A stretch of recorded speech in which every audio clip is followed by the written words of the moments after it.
So today's topic is Cauchy linear homogeneous differential equation.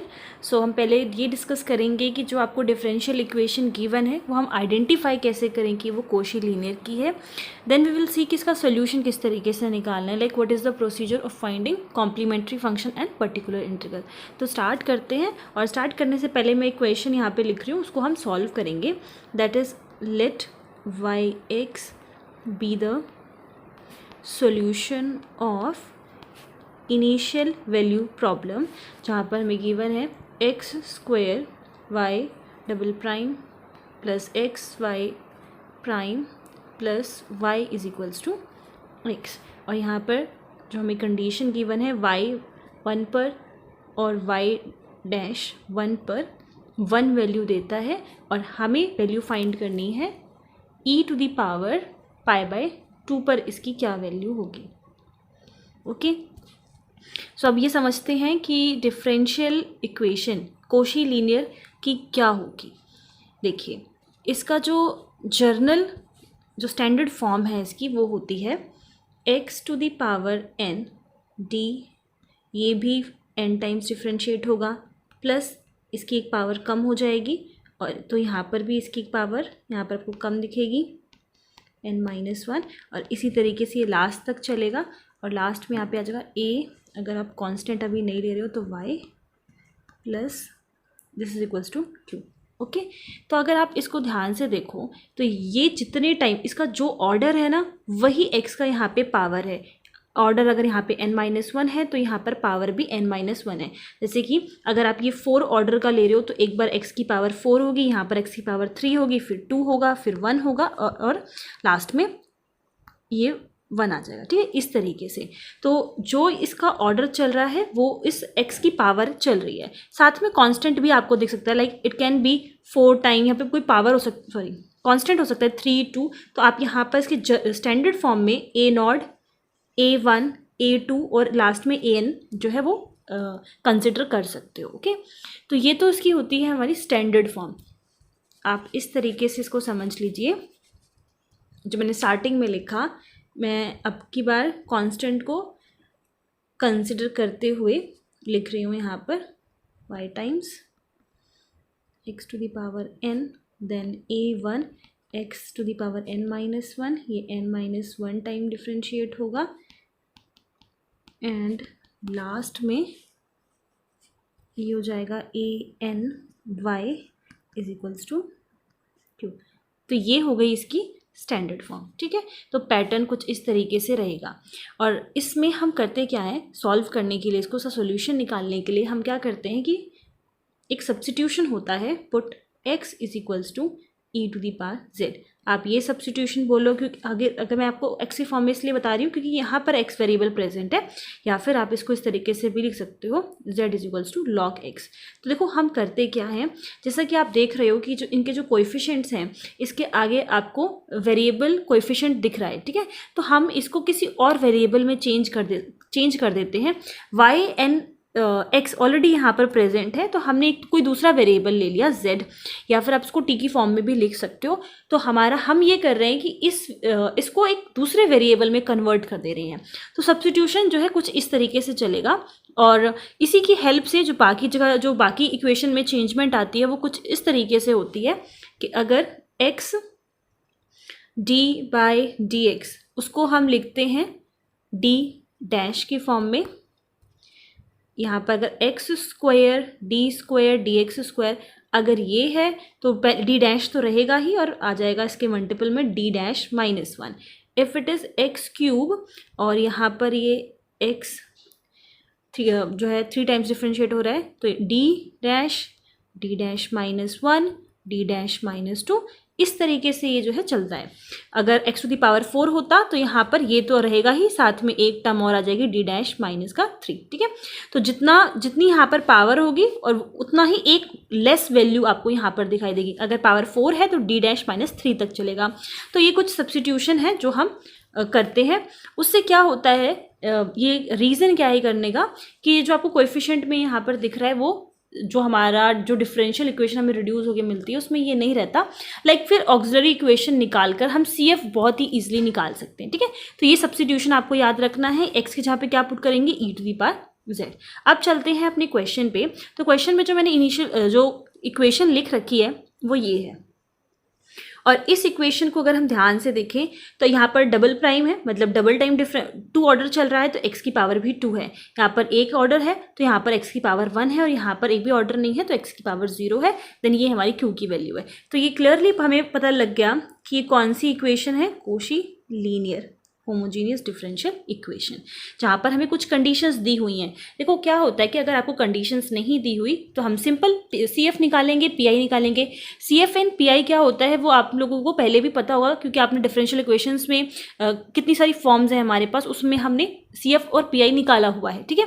बस फ़र्क क्या होता है कि डिफरेंट जो फॉर्म्स होती हैं उनकी CF और PI निकालने के तरीके जो हैं वो चेंज हो जाते हैं। तो अगर आपको कंडीशंस नहीं दी हुई हैं तो कोई प्रॉब्लम नहीं है, सिंपल जो सोल्यूशन निकला है हमारा हम उसको एज इट इज़ रखेंगे।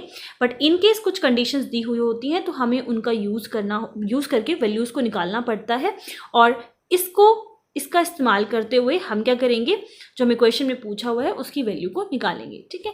तो देखिए स्टार्ट करते हैं। जो डिफरेंशियल इक्वेशन दी हुई है उसको मैं लिख लेती हूँ, that is x² double prime plus x⁻1 plus y is equals to x। तो यहाँ पर सब्स्टिट्यूशन क्या दिया हुआ था, put x is equals to e⁻z, and हमने कहा था कि x² ये ट्वाइस टाइम डिफ्रेंशिएट हो रहा है, तो इसकी जगह पे हम पुट करेंगे d डैश -1। x और d/dx है सिर्फ, तो हम पुट करेंगे d डैश, ठीक है। अच्छा, वन मोर थिंग, जैसे कि मैं यहाँ पे d डैश सिंबल का यूज़ कर रही हूँ, तो हम यहाँ पर मेंशन कर रहे हैं कि जो d डैश हम यहाँ पर ले रहे हैं दैट इज़ d, मतलब z के रिस्पेक्ट में डिफरेंशिएट हो रहा है। d डैश मैंने इसलिए लिखा है कि क्योंकि काफ़ी बार जो है क्वेश्चन में ही d का इस्तेमाल हो जाता है, इसलिए मैंने d डैश यहाँ पर यूज़ कर रही हूँ। अदरवाइज़ आप कुछ भी आप d भी कंसिडर कर सकते हो, क्योंकि यहाँ पर ऐसा कुछ ज़रूरी नहीं है कि ये जो है वो z के रिस्पेक्ट में डिफरेंशिएट हो रहा है तो उसको इंडिकेट कर रहा है। वो डिपेंड करता है कि हम क्या वेरिएबल ले रहे हैं और क्या हम लेट करके चल रहे हैं। लाइक इफ़ सपोज़ मैं यहाँ पर e⁻t जो है वो सब्स्टिट्यूशन करती तो मैं यहाँ पर t ले सकती थी, तो डिपेंड करता है, ठीक है। तो ऐसा कुछ परमानेंट तरीका नहीं है इसको डिनोट करने का। तो मैंने यहाँ पे d डैश लिया हुआ है, और इसकी हेल्प से मैं ऊपर अब सब्स्टिट्यूट कर रही हूँ जो मेरा डिफरेंशियल इक्वेशन था, तो इसकी जगह पर हमारे पास ये आ जाएगा, that is d dash -1, and ये हो जाएगा आपके पास d डैश, और ये हो जाएगा +1, और x की जगह पर हो जाएगा हमारे पास e⁻z, ठीक है। इसको आगे फर्दर सॉल्व कर लेते हैं। Square minus d dash plus d dash +1, ठीक है। अगर ऑक्सिलरी इक्वेशन बना रहे हैं तो अभी हमें e⁻z की ज़रूरत नहीं पड़ेगी, मैं 0 से इक्वेट कर दे रही हूँ, ठीक है। ये कैंसिल आउट हो जाएगा, इसका square +1 is equals to 0। d dash की वैल्यू निकालेंगे तो ये इधर शिफ्ट हो जाएगा -1, और ये हो जाएगा प्लस माइनस आयोटा। तो कॉम्प्लेक्स रूट आए हैं तो CF हमारा हो जाएगा a, वैसे सिंपल फॉर्म क्या होती है, a cos x plus b sin x, यही हम लिखते हैं जब हमारा कॉम्प्लेक्स रूट्स हमारे पास आते हैं। बट यहाँ पर x वेरिएबल का इस्तेमाल ना करके अब z का इस्तेमाल करेंगे, क्योंकि सब्स्टिट्यूशन जो है पूरा z की फॉर्म में चल रहा है। सो this will B a cos z plus b sin z, ठीक है। फॉर्म हमारी ये रहेगी। और दूसरी चीज़ क्या होती है कि जब आप सब्स्टिट्यूट करते हो हमें ओरिजिनल जो वेरिएबल है उसकी फॉर्म में लिखना होता है, ठीक है। तो क्योंकि z की फॉर्म में तो ठीक है, बट ओरिजिनल वेरिएबल हमारा x था, तो इसको हम कैसे लिख सकते हैं, z की वैल्यू यहाँ पर क्या है, log x है। तो आपका फाइनल आंसर उसी वेरिएबल में हमेशा होना चाहिए। सिर्फ इसी की बात नहीं है, बाकी सारे डिफरेंशियल इक्वेशंस में भी हम यही करते हैं। तो ये हो जाएगा a cos log x plus b sin log x, okay. ये तो हो गया CF। PI के लिए हमें क्योंकि जो यहाँ पर वैल्यू है उसकी ज़रूरत पड़ेगी, so this will be PI is equals to, वो कैंसिल आउट हो गया था तो डायरेक्टली मैं d डैश स्क्वायर +1 इसका इस्तेमाल कर ले रही हूँ, और यहाँ पे जो है e⁻z। एक्सपोनेंशियल जब फंक्शन हमारा होता है क्यों, तो उसमें हम क्या करते हैं, जो ये d डैश है उसकी जहाँ पर a वैल्यू जो है वो सब्सिट्यूट कर देते हैं। तो आप a की वैल्यू यहाँ पर क्या है 1, तो हम 1 सब्सिट्यूट कर देंगे, 1 का स्क्वायर 1 ही रहेगा। So this will be 1/2 e to the power z।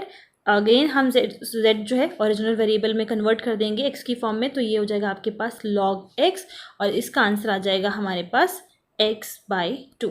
तो CF भी निकल गया, PI भी निकल गया, मैं इसी में लिख दे रही हूँ। ये हमारा जो सॉल्यूशन है yx equals to this, CF already लिखा हुआ है और PI यहाँ पर ऐड कर देते हैं x/2। ठीक है, सॉल्यूशन तो आ गया। तो मैं यही बता रही थी आप लोगों को कि अगर आपको कंडीशंस नहीं दी हुई हैं तो आगे हमें फर्दर सॉल्व करने की ज़रूरत नहीं पड़ती, बट क्योंकि इसमें कंडीशंस गिवन है, वो क्या है कि y 1 पर 1 वैल्यू दे रहा है और y डैश 1 पर भी 1 ही वैल्यू दे रहा है। तो इसको हम सॉल्व कर लेते हैं। इससे क्या होगा, इससे आपको a और ये b जो हमने इस्तेमाल किए हैं कांस्टेंट, इसकी वैल्यू पता लगेगी।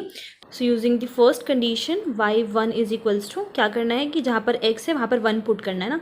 तो यहाँ पर जब हम पुट करेंगे log 1, यहाँ पर भी log 1 की वैल्यू 0 होती है। सो साइन 0 इज़ 0, मतलब ये टर्म आपकी पूरी 0 हो जाएगी। यहाँ की अगर बात करें तो ये 0 होगा और cos 0 1 होता है। तो यहाँ पर ये जगह a प्लस x की वैल्यू यहाँ पे पुट करेंगे तो ये हो जाएगा 1/2 और ये पूरी वैल्यू किसके बराबर है, 1 के बराबर। So this is equals to 1। तो यहाँ से आप a की वैल्यू निकाल सकते हो, दैट इज़ हाफ। दूसरी कंडीशन यूज़ करेंगे y डैश और उसमें x की वैल्यू हमें 1 सब्सटीट्यूट करनी है। इसको डिफ्रेंशिएट करेंगे तो ये हो जाएगा हमारे पास y डैश x और इसका डिफ्रेंशिएट करने पे a cos का हो जाएगा माइनस साइन log x का दोबारा से होगा, that is 1/x। Now b cos log x and log x का दोबारा से होगा, दैट इज़ 1/x। फिर है x/2 का, इसका दोबारा से करेंगे, सॉरी इसका डिफ्रेंशिएट करेंगे तो ये आपके पास आ जाएगा 1/x। ओके, ये हो जाएगा 1/2। यहाँ पर अब हमें 1 वैल्यू पुट करना है, तो यहाँ पर ये हो जाएगा 1, ये पूरा 0 आ गया। यहाँ पर हम पुट करेंगे 1, सो this will B b and cos 0 is 1, ये हो जाएगा 1 प्लस हाफ और ये किसके बराबर था, 1 के बराबर। तो यहाँ से भी b की वैल्यू जो है वो आ गई हमारे पास हाफ, दोनों की वैल्यू हाफ आ गई। तो हम इसमें अब सब्सटीट्यूट कर सकते हैं। तो जो हमारा सॉल्यूशन होगा that will be yx is equals to half a cos log x, then again b की वैल्यू भी है half sine log x plus x/2। Initial conditions use करने, सॉरी जो कंडीशंस हैं वो हमें दिए हैं, यूज़ करने के बाद हमें चाहिए थी इसकी वैल्यू कि अगर हम e to the power π/2 value put करते हैं तो क्या आंसर आएगा। तो अब x की जगह पर यही सब्सटीट्यूट कर देते हैं। So this will be y e to the power π/2, this is equals to half a cos, जब आप x की जगह पर e to the power π/2 put करोगे तो log and e will get cancel और यहाँ पे आ जाएगा π/2 प्लस हाफ।